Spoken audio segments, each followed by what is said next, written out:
Bien, buenas noches a todas las personas que nos están siguiendo a través de Prensa Comunitaria. Este es el programa Problemas Técnicos y hoy tenemos con nosotros a Jonathan Mencos. Jonathan, buenas noches. Buenas noches, ¿cómo están, Nelton? Bien, Jonathan es director del Instituto Centroamericano de Estudios Fiscales, ICEFI, es economista, analista político, académico, catedrático universitario y columnista de opinión. Este, bueno, Jonathan, hoy queremos conversar sobre este, este proceso de reactivación económica del que tanto se habla. Hay una voz como muy fuerte desde el gobierno y una parte del sector empresarial insistiendo en la reactivación económica, pero nosotros como profundizar en la necesidad de sí reactivar la economía, pero en qué condiciones y una reactivación económica en función de quién o quiénes. Este, Guatemala está atravesando por una crisis económica de muchos años, agudizada con la pandemia y pues lo que ha provocado el encierro, el suspender algunas actividades, el que la gente tenga que invertir muchísimo en medicamentos, en atención, en salud, etcétera, una serie de acontecimientos que van de la mano de este tipo de crisis sanitarias.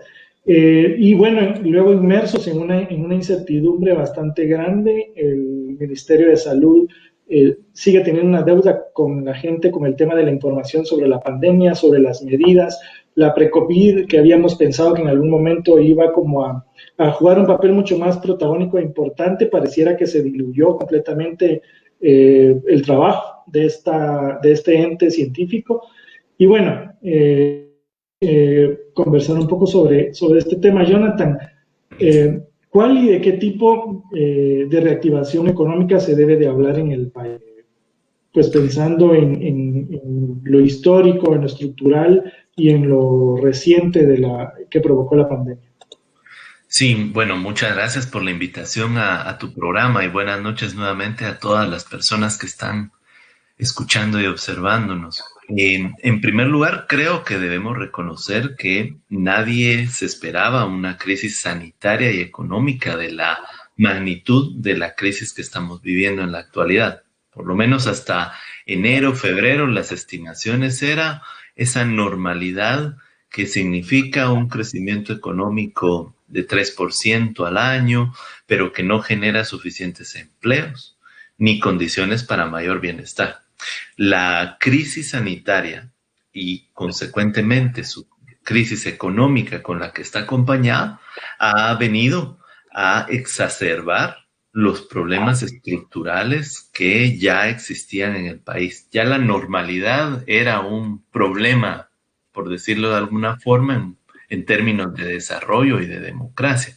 Me gustaría rescatar que uno de los grandes problemas estructurales del país es un subsistema público de salud dejado por un lado a lo largo de los diferentes gobiernos, con capacidad para atender a la población que existía en 1970, o sea, con enormes rezagos de 40, 50 años, ¿verdad? Así fue como nos vino a encontrar la crisis. Y otro de los elementos estructurales que creo que es importante poner sobre la mesa es que ya teníamos un problema de pobreza muy grande. De acuerdo a nuestras estimaciones, a inicio del año habían en Guatemala 8,5 millones de guatemaltecos y guatemaltecas en condiciones de pobreza. La crisis actual exacerba los problemas de pobreza y, de acuerdo a nuestras estimaciones, vamos a cerrar el año con 9,7 millones de personas en pobreza si no se hace algo, si no se ejecutan políticas que protejan a las personas. Dicho, no está de más decirlo que en este país el 20% de las personas con más recursos anualmente conservan o se quedan con el 52,6% de la riqueza que se genera en un año. Eso significa o explica por qué Guatemala es una de las sociedades más desiguales. Quiero decir esto porque en realidad nos ayuda a comprender por qué no estábamos preparados para una crisis de este tamaño.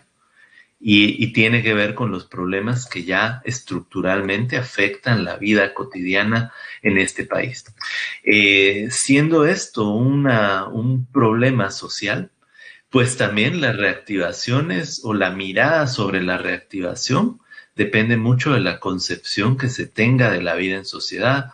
Y yo me temo que continuamos teniendo un diseño de la administración pública o un poder público que se enfoca menos en las personas y más en aquellos que les financian la estadía en el poder.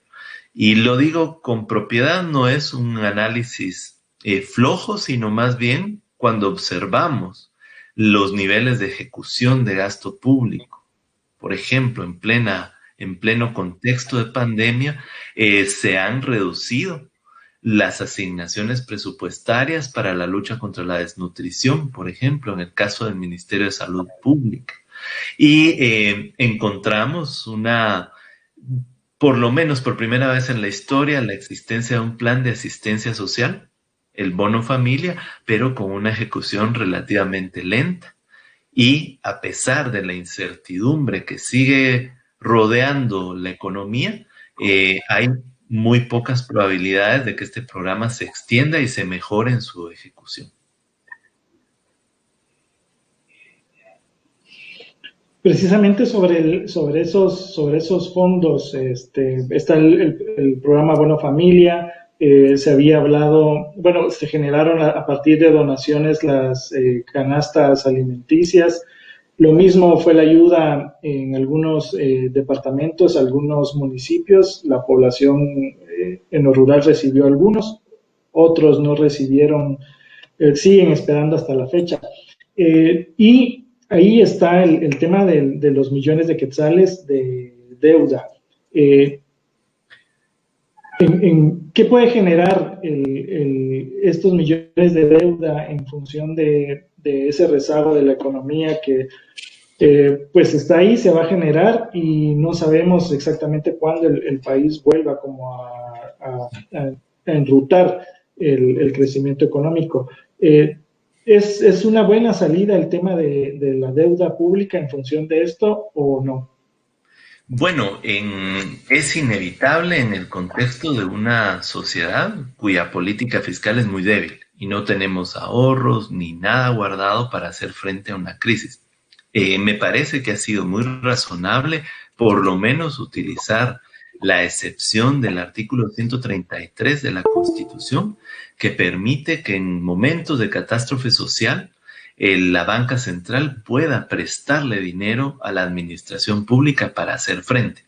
Ahí tenemos una posibilidad de hacer frente a la crisis endeudándonos, pero no endeudándonos como cotidianamente se hace, comprando o saliendo a pedir dinero a la economía nacional con tasas muy altas de interés, sin ningún tipo de años que permitan pagar la deuda posteriormente o en el largo plazo. Y yo creo que cuando revisamos lo que está sucediendo en el mundo más civilizado, la gran mayoría de estados se han tenido que endeudar para poder hacer frente a esta crisis.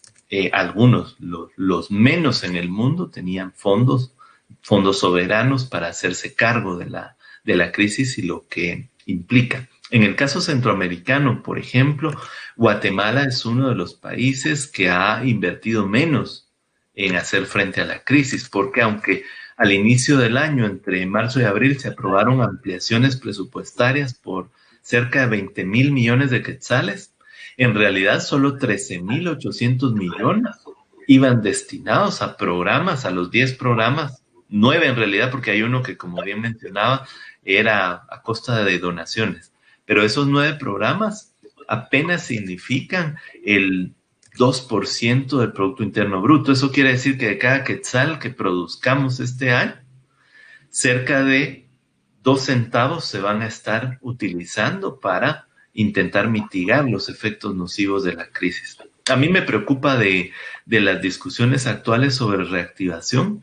Por ejemplo, la idea de que con abrir la economía, con abrir el zoológico, se comienza a reactivar la economía y ya todo está perfecto. Yo creo que hace falta mucha mayor comprensión de que esas aperturas abruptas lo que van a provocar es un incremento de los contagios. Y eso va a obligar tarde o temprano a cerrar más nuevamente la sociedad, a provocar distanciamientos cuando se vuelvan a saturar los pocos hospitales que tenemos. Pero a nivel internacional, un mal manejo de la crisis también va a significar alertas, por ejemplo, para que los turistas no viajen a Guatemala porque no hay condiciones, no se ha tratado de mitigar de manera efectiva la pandemia. Hace algunos días escuchaba una noticia en Radio Francia sobre unas importaciones de pollo brasileño que llegaron a China y que les hicieron la prueba de COVID y tenían trazas de COVID. Por lo tanto, se van a crear barreras sanitarias para aquellos estados que no estén haciendo la tarea de contener verdaderamente la pandemia. Y por el otro lado, me preocupa la idea de que reactivar la economía solo se puede hacer a costa de que muera la gente, que ayer fue al zoológico y pagó sus centavitos y se comió algo en el área de restaurante. No es cierto. Yo creo que podemos tener un plan de reactivación bastante más humano que aquel que nos están intentando proponer.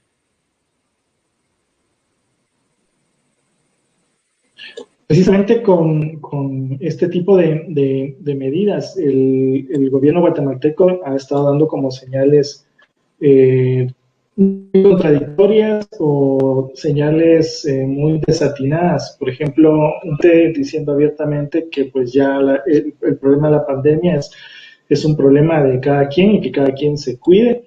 Y vemos cómo el sistema de salud pública sigue funcionando en condiciones muy, muy precarias. La ejecución del Fondo 94, creo que es el destinado a COVID, sigue sin realizarse.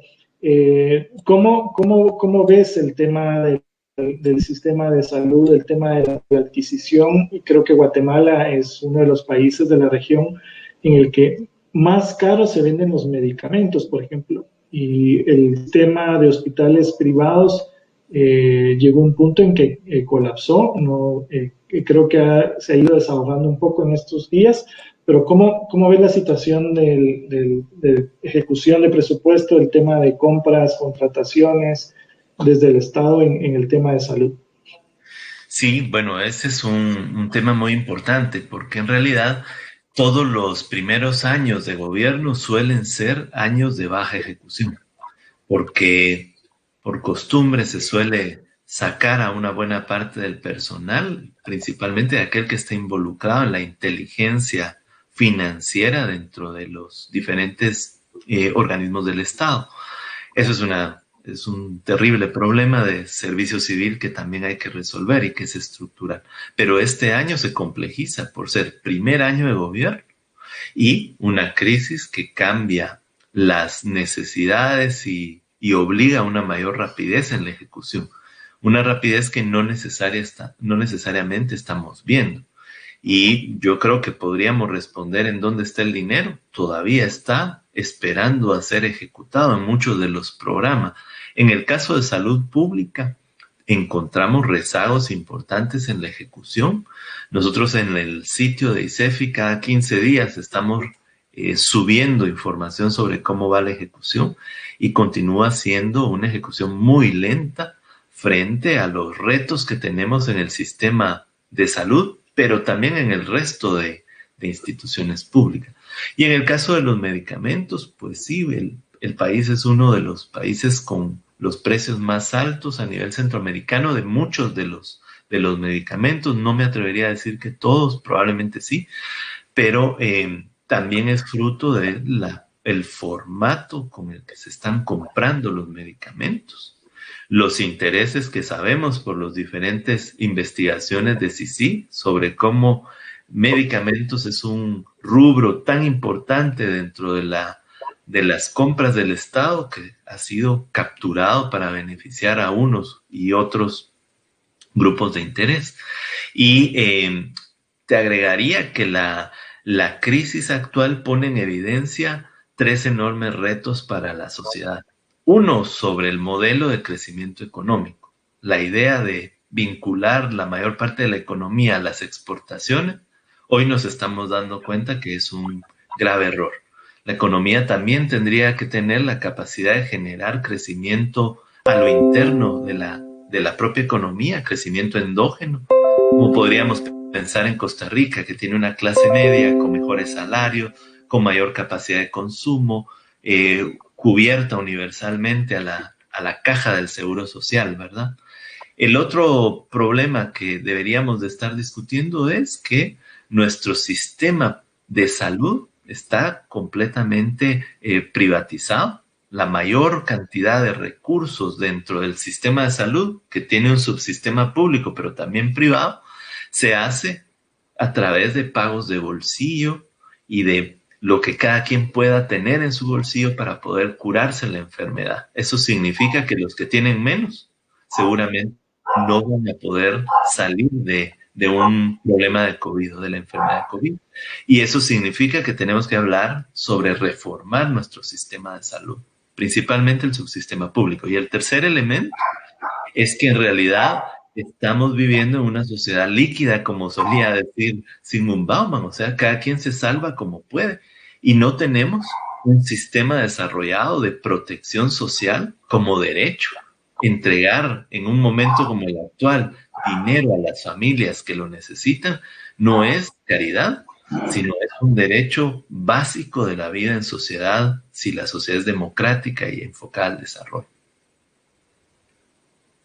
Jonathan, abordabas precisamente dos temas que llaman mucho la atención en medio de todo lo que hemos estado viviendo. Uno es el debilitamiento de la democracia. Desde un gobierno que viene gobernando utilizando esta ley de orden público, precisamente una ley que debió haberse de nuestra normativa hace muchísimos años. Venimos tras estados de calamidad, estados de sitio, estados de prevención de sitio. A la par de eso, un estado precisamente, lo mencionabas, con muchas estructuras cooptando el estado y dirigiéndolo en función de intereses particulares. En el escenario de haber continuado la lucha contra la corrupción y la impunidad, quizás el ritmo que la CICIG venía inyectando al Ministerio Público anterior, de haber continuado, ¿qué escenario podría haber encontrado el Estado guatemalteco frente a la pandemia también? Bueno, yo creo que seguro tendríamos algunos avances adicionales, aunque la tarea de reforma del Estado es titánica. Y yo creo que si lo hubiéramos iniciado en 2015, estaríamos probablemente hoy a 15 años de tener un Estado mucho más efectivo, con todos los caminos cerrados para la corrupción y con un servicio civil de alta calidad, un Estado que planifica, un Estado que además intenta ser legítimo frente a sus ciudadanos y por eso provee bienestar social y logra acuerdos. Lo que vemos hoy es, y va más allá del gobierno actual, pero este gobierno lo refuerza, es un Estado que fracasa, que está fracasado porque para hacer cualquier cosa necesita un estado de excepción, un estado de calamidad. Para hacer la gestión de lo cotidiano, vamos viendo cómo la administración pública necesita estados de excepción. Y eso es un principio de un fracaso muy grande en el propio Estado en general. Creo que el reto también, a partir de lo que comprendemos, es que el Estado actual ni siquiera puede hacer lo cotidiano, mucho menos va a tener capacidad de enfrentar una crisis de la magnitud que estamos enfrentando. El gobierno puede exacerbar los problemas estructurales de ese Estado, pero en realidad el diseño del Estado de Guatemala está hecho para fallarle a las mayorías y para quedar bien con unos cuantos. O sea, el modelo es bueno para pocos y eso es lo que en realidad debería de ser motivo de discusión en este momento. Aquí hay un actor importante también y es el Congreso de la República. ¿Qué papel deberían de estar jugando los y las diputadas desde el Congreso de la República en medio de esta crisis? No solo la pandemia, sino la crisis que tenemos como país. Por ejemplo, en Argentina, el Parlamento argentino está discutiendo una ley para que quienes más riqueza poseen en ese nivel de equidad tributen más. Guatemala, Centroamérica, ¿cómo se encuentra en ese tema? Bueno, sí, en realidad en muchas sociedades más avanzadas se está entendiendo que de esta no se puede salir sin que aquellos que tienen más se hagan un poco más responsables de la construcción del Estado.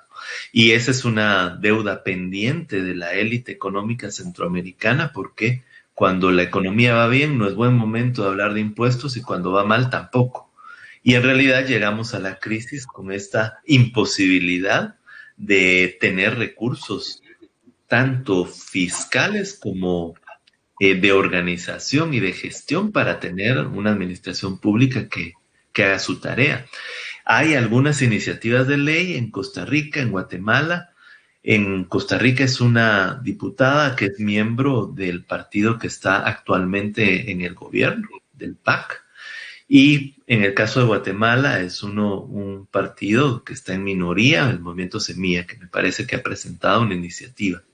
Después, en el caso del resto de Centroamérica, muy pocas discusiones sobre la necesidad de incrementar los impuestos a aquellos que, aún en esta crisis, están teniendo grandes ganancias. El ICEFI, por su parte, ha hecho una propuesta para toda Centroamérica de que se grave con nuevos tramos de impuestos sobre la renta. No es un nuevo impuesto, sino una modificación al impuesto sobre la renta en Centroamérica, que eleve y que genere 2 o 3 tramos más que hagan más progresivo el impuesto a partir de personas que ganan más de $50,000 al año o empresas que están teniendo 2 millones más de utilidades, $2 millones de utilidades al año. Este grupo de personas deberían de tener tramos que les obligue a pagar un poco más de impuestos. Y no solo eso, creemos que en toda Centroamérica, y tampoco se está hablando en este momento, en ningún congreso, la necesidad de una política nacional de transparencia. Es decir, no podemos tener, y lo comprendemos muy bien, legitimidad para pedir más ingresos, cuando en realidad tenemos muchos caminos abiertos a la corrupción, o la transparencia depende de la buena voluntad del presidente, sea este guatemalteco o el de El Salvador. Creo que necesitamos una política de transparencia y de probidad que no dependa de los antojos presidenciales, ¿verdad? Y eso como un elemento que genera legitimidad para hacer los cambios frente a la sociedad en materia fiscal. Hace unos minutos hacías mención del tema de la economía basada en las exportaciones. Hay otro rubro en el que se está poniendo como un énfasis por parte del sector empresarial, y es el modelo extractivo. ¿Cómo ves en ese escenario a Guatemala con un modelo extractivo que cada día es mucho más feroz, mucho más violento en su forma de operar o de tratar de implementarse, y eso de la mano de pues, la corrupción en los ministerios, empresas operando sin licencias, una problemática social muy, muy fuerte desde el 2005 prácticamente? Muchos pueblos vienen haciendo sus ejercicios de consultas comunitarias o municipales ratificando pues, la protección de los bienes naturales. ¿Cómo ves ese escenario también, Jonathan? Bueno, creo que podría ser una alternativa, para mal, por cierto, pero va a ser una alternativa en las discusiones. Yo recuerdo que en el plan del gobierno del presidente Yamatei estaba incluida la explotación minera. Lo que sabemos es que genera cerca del 70% de la conflictividad social y apenas aporta al Producto Interno Bruto menos del 2%. Entonces, la relación es por completo de pérdida para la sociedad, y aún así resulta ser un buen negocio nuevamente para unos cuantos. Nosotros creemos que hay otras alternativas que podrían ser más útiles que la explotación de recursos naturales, principalmente más útiles que la propia minería. Y eso tiene que ver con procesos de desarrollo territorial, de desarrollo rural en particular, que pueden incrementar por completo las capacidades de bienestar y de crecimiento económico en los territorios. Por ejemplo, te puedo plantear los programas de riego. Una hectárea que cuenta con riego es hasta 150% más productiva que la hectárea sin riego. Y ahí hay una tarea enorme entonces que hacer, y que podría generar también la salida de la pobreza de muchos campesinos que hoy no solo enfrentan la pobreza, sino enfrentan la escasez de los recursos naturales que tenían cercanos. Entonces, hay salidas y hay alternativas de desarrollo que generarían menor conflictividad social, pero que demandan de aquellos que nos gobiernan empezar a pensar no en quienes financian sus campañas, sino en quienes son parte de esta sociedad. Ese es un enorme reto y me parece que hace falta también desde la sociedad plantear esas reflexiones, porque no estamos en contra de, digo, el modelo exportador mal equilibrado es el problema que nos tiene aquí, pero una economía mixta con las capacidades muy claras de lo público de ejercer su rol de potenciador del bienestar social, del crecimiento económico, de regulación de estándares ambientales, con un mercado que no sea un mercado despotricado, no sea esos espíritus animales que nadie puede contener, sino con ciertos equilibrios. ¿Equilibrios en función de qué? De generación de empleo, de innovación tecnológica, de bienestar social.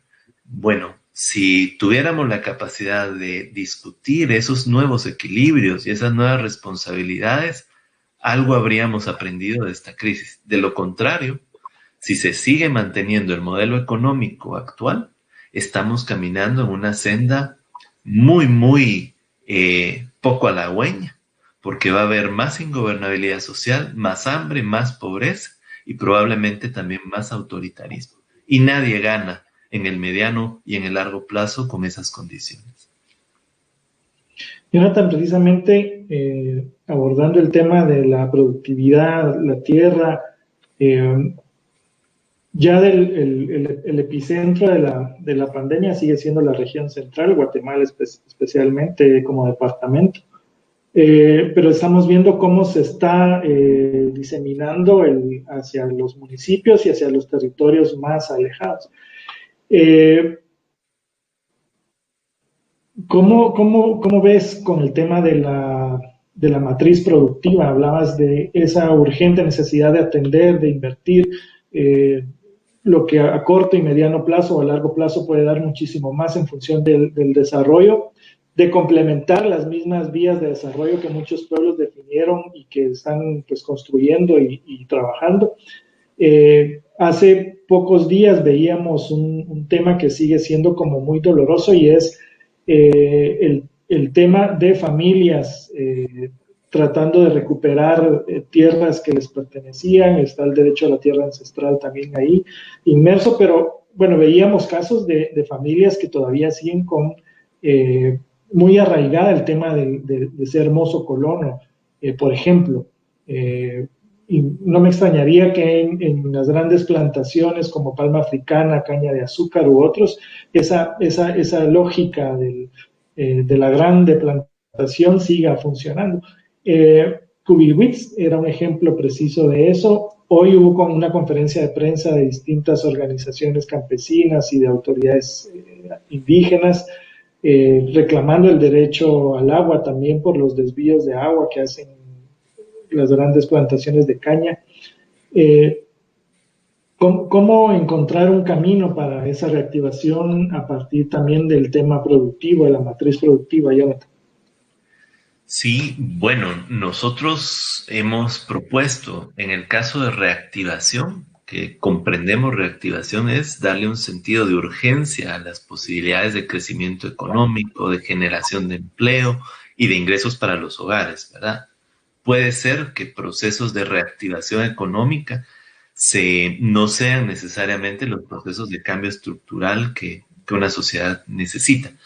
pero creemos que en el contexto actual, como parte de la reactivación económica, podríamos enfocarnos en tres elementos. El primero tiene que ver con toda la parte de mejora del sistema de salud, porque imagínate que realmente los polos urbanos son los que tienen más acceso a la salud pública y ya esos accesos son muy precarios. Entonces, en la medida en la que esta pandemia está llegando a los territorios, está llegando a territorios en donde no hay ni centros de salud ni puestos de salud, y eso significa más muertes que pudieron evitarse y que no se evitaron y que no se van a poder evitar. El otro elemento, bueno, entonces, perdón, recapitulando, uno de los elementos de reactivación es la salud pública. Y ahí tendría que ser una mejora en la ejecución y un incremento rápido en la cobertura, por lo menos en el primer nivel de atención, más que estar pensando en hospitales, otra vez centralizando la salud pública en lo urbano. Deberíamos de estar pensando en ese primer nivel de atención que es como una tela de araña que conecta a toda la población con un sistema de salud que le va a responder de manera rápida. Quizá no tengan de todo, pero responde en el contexto de una pandemia sería lo ideal. El segundo elemento de reactivación es a través de la protección social. Y ahí nosotros pensamos que el programa Bono Familia, bien ejecutado, tendría un importante rédito social. Ya hicimos alguna investigación y algunas estimaciones y creemos que si se hubiera ejecutado, todavía falta bastante para terminar el año, pero si se ejecutara por completo el bono familia, esos 6,000 millones de quetzales podrían crear o mantener 78,000 empleos este año y habrán beneficiado a más de 2 millones de familias. Nosotros proponemos que en el 2021 el bono familia se transforme para que priorice y se enfoque en las familias que están viviendo en condiciones de pobreza y pobreza extrema. Esos son más o menos 9.7 millones de personas. Estamos proponiendo que se duplique el bono en el monto global de 6 a 12 mil millones y se entregue mensualmente 574 quetzales para cada una de estas familias. No se van a comprar un boleto para ir a Nueva York. Son recursos que van destinados a garantizar por lo menos la alimentación. Y ahí ya sabemos que de esos 12,000 millones, cerca de 6,000 millones se irían a la compra de alimentos y bebidas, lo que reactivaría la economía en los territorios, la economía agrícola, la economía de la abarrotería, ¿verdad? El tercer elemento, ya que protegimos a las personas y que eso también genera crecimiento económico y genera empleo, el tercer elemento es la mejora en la infraestructura económica y social. Ahí se viene la discusión sobre un programa de riego, porque parte del conflicto en la tierra es no solo lo mal repartida que está, sino también lo poco productiva que puede llegar a ser la tierra cuando no recibe ningún impulso desde ninguna potencia desde el Estado. Entonces, programas de riego, capacitación y acceso a tecnología de los pequeños productores tendría un rédito sin igual en el contexto de incluso buscar una mayor soberanía y seguridad alimentaria. Pero también hay que hacer caminos rurales, que esa es una cuenta pendiente del Estado de Guatemala con la sociedad. No hay forma de llegar o hay que tener helicóptero para ir a ciertas comunidades. Entonces, toda la parte de infraestructura económica, pero enfocada en los territorios, centros de salud, remozamiento o construcción de escuelas, de institutos, caminos rurales, caminos secundarios que puedan empezar a en realidad construir lo que es un Estado, que tiene sus cadenas de comunicación y por supuesto algunas carreteras que son vitales para el resto de la producción más grande. Pero eso requiere recursos. Y la gran pregunta, porque si no solo son buenas intenciones, la gran pregunta es cuánto como sociedad estamos dispuestos a darle al Estado de Guatemala para que haga la tarea que no ha hecho desde hace 70, 80 años. Estamos hablando prácticamente de fortalecer al Estado, un Estado con un papel mucho más protagónico en las actividades, tanto económicas como sociales. Eh, Prácticamente estamos frente a contradecir lo que nos han venido contando de la historia del capitalismo y de ese motor que debe detenerse porque en algún momento va a llegar un rebalse y se va a distribuir la riqueza. Ahora, frente a esta pandemia, hay pues, creo que hay una comprensión más de esas relaciones mucho humanas y de ese papel mucho más fuerte del Estado. Sí, Eh, y eso va de la mano de la democracia y va de la mano de elecciones y partidos políticos. totalmente. Antes de la democracia, el Estado nos mataba por lo que hacía, porque reprimía, porque nos evitaba nuestros derechos. En el marco democrático, el Estado tiene que brindar las condiciones para la vida. Tiene que ayudar a que por lo menos todos tengamos un piso mínimo del cual caminar y caminar para construir una vida plena. En el contexto actual, el Estado nos mata por lo que deja de hacer en el contexto democrático. Y el contexto democrático es lo que le manda la Constitución, el derecho a la educación, el derecho a la salud, a la vivienda, a la alimentación, a la seguridad social, al empleo. Cuando esos derechos no se cumplen, el Estado fracasa y deja de ser un Estado democrático, porque esas son condiciones para la democracia, ¿verdad? A mí me parece que esta crisis está obligando a esa reflexión en aquellas sociedades en donde se ha creído en la fe del mercado.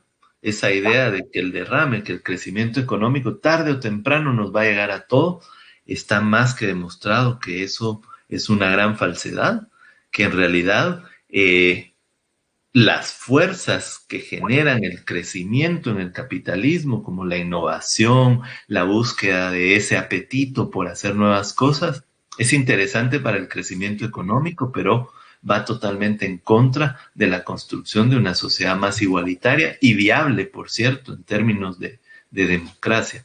Ahora mismo, nosotros desde ICEFI por eso proponemos 3 esferas de intervención para salir de esta crisis con más derechos.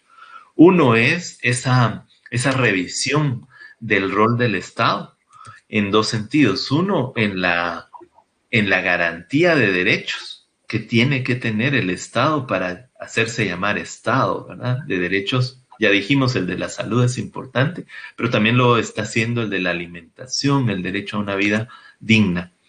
Pero la otra esfera en la que tenemos que fortalecer el rol del Estado es en su esfera de mecanismos para ampliar el mercado interno, para disminuir la dependencia internacional, aumentar el empleo, erradicar la pobreza. Por ejemplo, ¿verdad? En esa construcción dentro del mercado podríamos hablar de la idea de una estrategia para la soberanía alimentaria. Entonces, ya no es el Estado, no nos es útil el Estado como el actual, en el que no puede hacer nada, no tiene suficientes recursos para educación, para salud.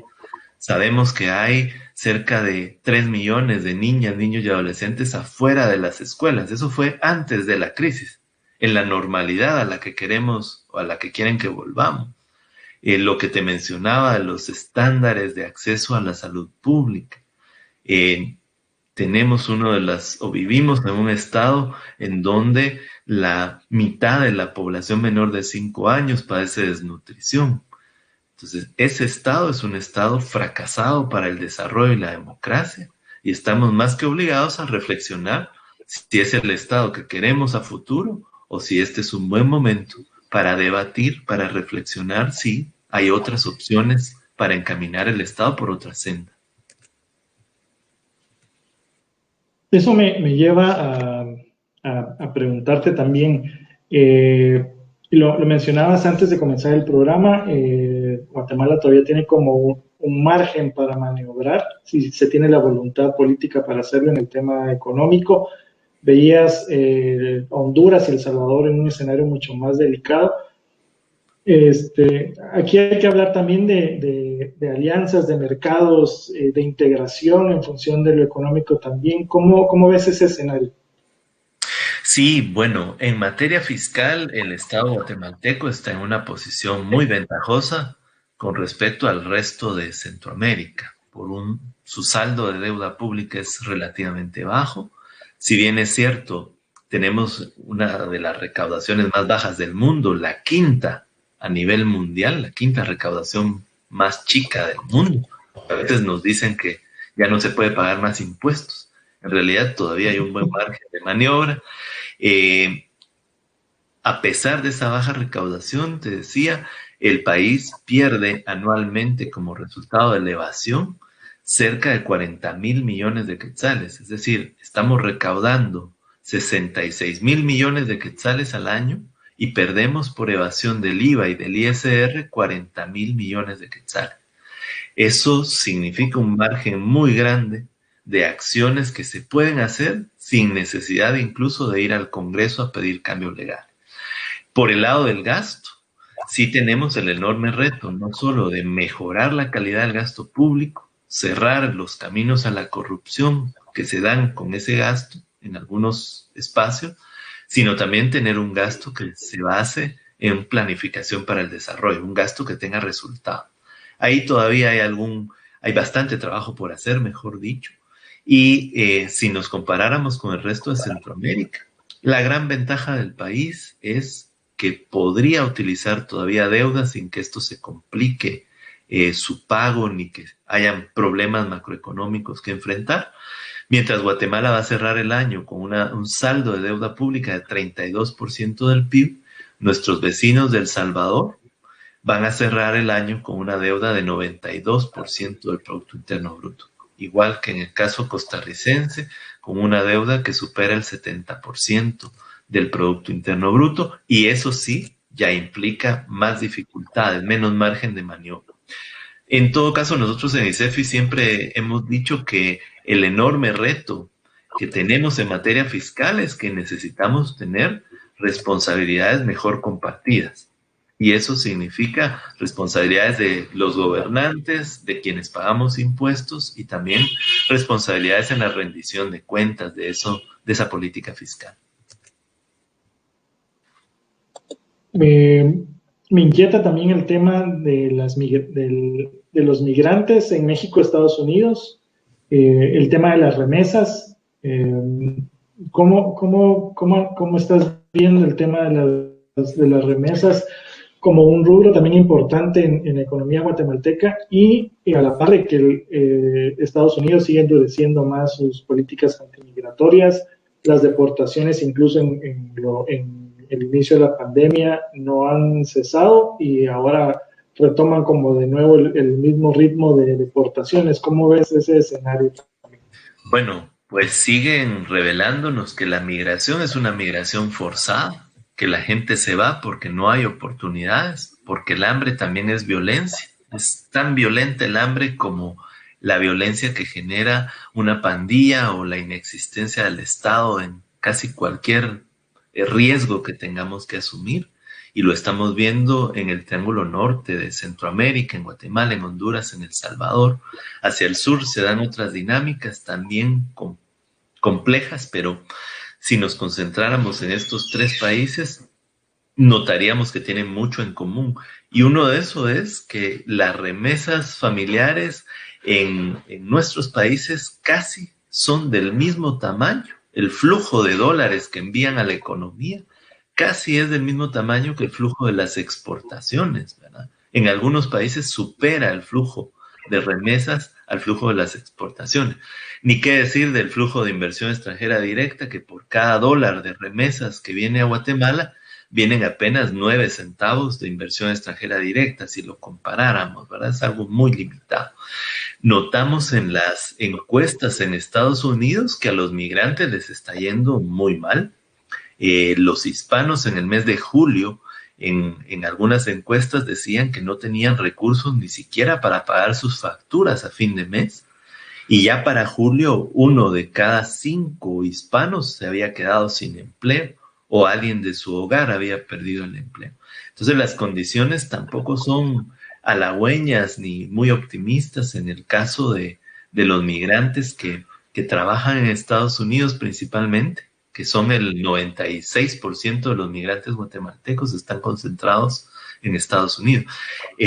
Me parece que los datos del Banco de Guatemala, aunque son optimistas porque revelan que este año se van a recibir más de 10.600 millones de dólares, yo creo que podría, y nuestros modelos nos dice que podría estar por debajo de esto, y sería parte de lo que está provocando que 1.200.000 personas caigan en condiciones de pobreza en Guatemala, la pérdida de esos recursos que son pues la asistencia social que no da el Estado guatemalteco, ¿verdad? Jonathan, ¿qué tan complicado ha sido seguir haciendo análisis, investigar, proyectar? El censo del 2018 ha sido una herramienta que ha permitido avanzar en ese tema, o el censo está ahí sin mayor información. Bueno, yo te diría que depende. Hemos visto que aquellos que tienen el gobierno y que podrían maximizar la utilización de esa información la están utilizando muy poco. En los espacios de discusión del presupuesto abierto para este año, notábamos que el Ministerio de Educación, por ejemplo, había trazado sus metas no utilizando el censo, sino las proyecciones previas al censo. No sé si por dolo, por falta de capacidad, pero resulta que planteadas así las metas sí las van a poder cumplir, porque son metas que no tienen nada que ver con la realidad actual. Ahora, a nivel más privado, instituciones como el ICEFI sí estamos utilizando el censo para hacer algunas proyecciones. Y, por ejemplo, te podría decir que hemos estimado a partir de la utilización del censo y de las encuestas de condiciones de vida, cómo va a quedar la economía y la vida en sociedad a partir de esta crisis. Bueno, hay una inteligencia detrás de los centros de pensamiento, ¿verdad?, que permiten usar estos modelos que a veces no vemos que se estén utilizando del lado de la administración pública, con un grave problema, porque en realidad el censo es la mirada más cercana o más actual que tenemos en este momento. También es motivo de preocupación que no hayan discusiones sobre lo que va a hacer el INE para medir los impactos de la crisis, por ejemplo, con encuestas nacionales de empleo e ingresos. La más cercana es del año 2019, antes de la crisis, ni tampoco se está planificando, por lo menos yo no lo conozco, una encuesta de condiciones de vida que nos permita saber cuánto del bienestar se perdió en la sociedad como fruto de esta crisis económica y qué podríamos hacer en los próximos 2-3 años para reducir el impacto que esta crisis haya tenido. Se está haciendo políticas públicas con los ojos cerrados, como con ese síndrome de póngale la cola al burro, a ver si pegamos en algo, haciendo políticas públicas que no se basan en información ni en estadísticas recientes, ¿verdad? Jonathan, ya para ir cerrando, ¿habría algún tema que se haya quedado que quisieras abordar? Pues muchas gracias. Yo creo que ha sido muy, muy extensa nuestra charla. Yo creo que lo que sí tenemos que enfatizar es la necesidad de que la sociedad reflexione, de que las personas que no tienen empleo hoy hagan el esfuerzo de comprender qué es lo que hace falta para construir una sociedad en la que quepamos todos y quepamos bien. Creo que tenemos que seguir incentivando espacios como el que ustedes tienen para hablar con los sindicatos, con los pequeños y medianos empresarios, como te decía, con los desempleados que son tantos, con los migrantes, con la gente que quiera promover el diálogo para una sociedad diferente. Lo peor que podría pasar es que de esta crisis volvamos a esa normalidad que precariza la vida de las mayorías, que mantiene en hambre a los niños, que mantiene fuera de las escuelas a los niños, niñas y adolescentes, y que lanza hacia la violencia a la mayoría de jóvenes, que desatiende por completo a los humanos. A mí me parece que el reto está en eso, en que nos propongamos construir pequeños acuerdos desde la sociedad sobre la educación, sobre la salud, la protección social, y que vayamos fomentando eso. Te reitero que lo peor que podría pasar es que volvamos a la normalidad diciendo amén a una normalidad que no es una normalidad para la democracia ni para vivir con optimismo en este país. Y en ese sentido, pues la política fiscal juega un rol trascendental. De poco serviría ponernos de acuerdo si detrás de esos acuerdos no hay nuevas responsabilidades compartidas en quién va a financiar el Estado, cómo lo vamos a financiar y, por supuesto, para qué es que queremos un Estado mejor financiado y más fuerte. No es para que sigan siendo los únicos beneficiarios unos cuantos, es para el beneficio colectivo. Y de ahí que 77 personas de cada 100 en América Latina creen que se gobierna para el beneficio de unos cuantos. La lucha debería ser desde la academia, desde la sociedad, avanzar hacia un gobierno hacia la lucha porque el gobierno acepte los retos que la sociedad le está imponiendo en el contexto actual. Muy bien, muchísimas gracias, Jonathan, por tu tiempo, por conversar con nosotros. Igual a quienes nos están viendo y nos siguen y seguramente van a ver el programa después, pueden buscar la información que está produciendo ICEFI en sus redes sociales, en su sitio web, la pueden ubicar también. Jonathan, muchísimas gracias por este espacio. Prensa Comunitaria, vas a ser bienvenido en otras ocasiones. Seguro te vamos a estar ahí tocando la puerta. Será un gran gusto. Muchísimas gracias por la invitación y por este espacio tan rico para poder platicar y hablar sobre nuestros retos. Buenas noches, Jonathan. Feliz noche.